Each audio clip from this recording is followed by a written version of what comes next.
ऐसा मिक्सिंग कर दी कि हमरो आजकल देखो तनी कि पंडाल में खाली लाइवे बाजता बे, लोग एल्बम नहीं के सुनो, ये बड़ा कष्ट के बात बा।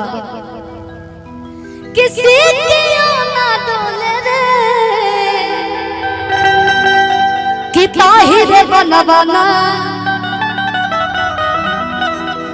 कि मैया मरी हदली होली बसड़ावा हो कि ताहिरे बनवाना। आज दुर्गा माई हमने के बीच साक्षात बाड़ी। जय हो।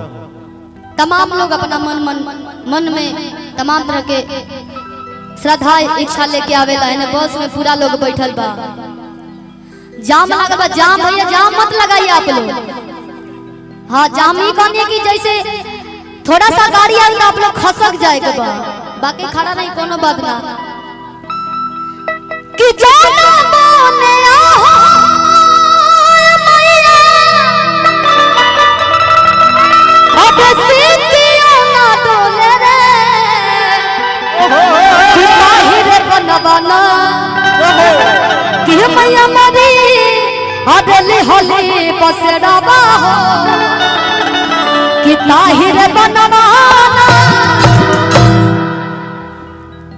कि जाना माने आहो मैया जाना माने आहो मैया सीतियों ना डोले रे ताहि बनवाना जाना माने आहो मैया सीतियों ना डोले रे ताहि बनवाना कि मैया मरी होली बसड़ावा हो कि ताहिरे बनवाना कि मैया मरी होली बसड़ावा हो कि ताहिरे बनवाना।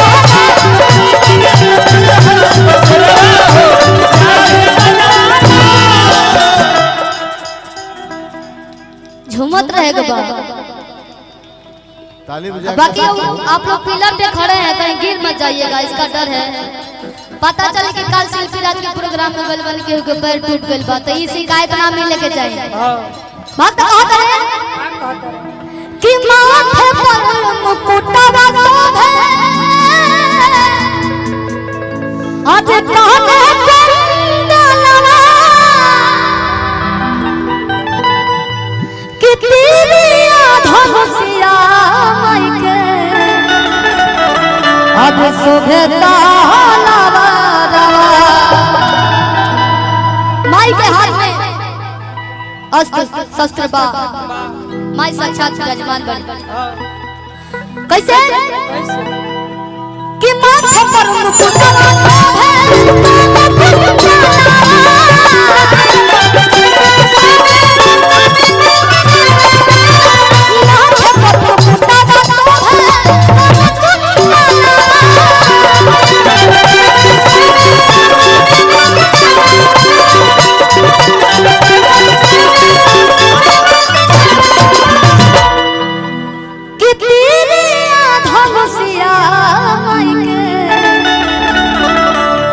कमेटी के लोग इतना ज्यादा मेहनत कैले बा, और आप लोग जब एनर्जी ना दिखाए तो सब लोग सोचते रहे एनर्जी ताली बजा के। अब हम क्रिया उरिया ना खियावे, जेकरा के लोग दिल से मानेला ओकरा खातिर कबो कोइयो बजे रात होके कोनो समस्या होके ओकरा खातिर आदमी साक्षात खड़ा रहेला।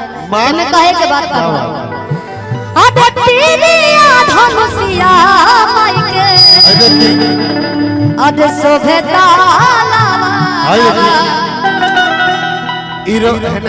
इरोरा खाती 1100 रुपया ये आशीर्वाद है, पुरस्कार तो इसको कह नहीं सकते हैं। नहीं, ये आशीर्वाद है, ये आशीर्वाद ही है। माँ करे कि काली गाय उजली हो जाए और शिल्पी राज के भजनों में जो ताली न बजाए उसके हाथों में सुबह खुजली हो जाए। काय भाई इतना ज्यादा आशीर्वाद मिलेगा, आप लोग इतना खुश रहिए, इतना ज्यादा खुश रहिए कि हम उससे कई गुना ज्यादा हम खुश रहिए। आप लोग खुश रखते हो, हम खुश रह के खुश रह के बात सब बात कहा करे कैसे कि माथे पर मुकुटवा शोभे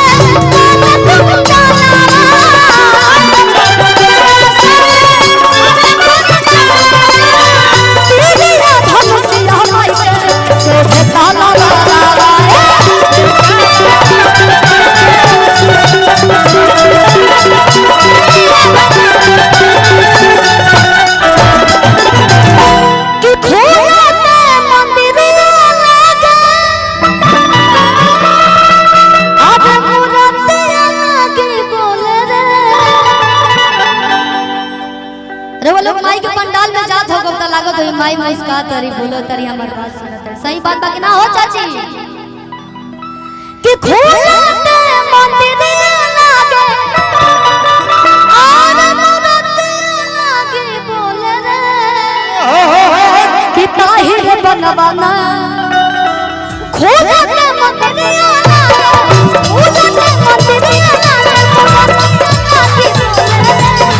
ताहिर बनवाना कि मैया झूले में झूलना हो ताहिर बनवाना झूले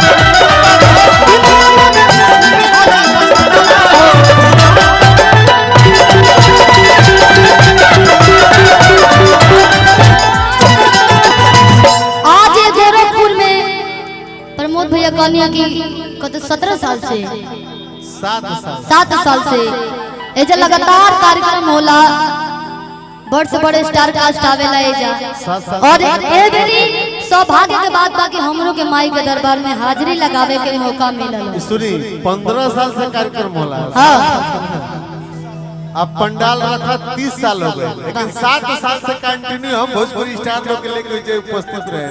बहुत बहुत धन्यवाद कि आप हमरे गांव में हमरा के बुलैनी और इतना अच्छा लोग के बीच में आके अपने घर के लोग जोरदार ताली बजा के स्वागत शिल्पी राज जी के एक बार हो। धन्य हो गई और झूमत रहे का भजन में तबे एनर्जी मिली। शिल्पी जी हां इधर आइएगा।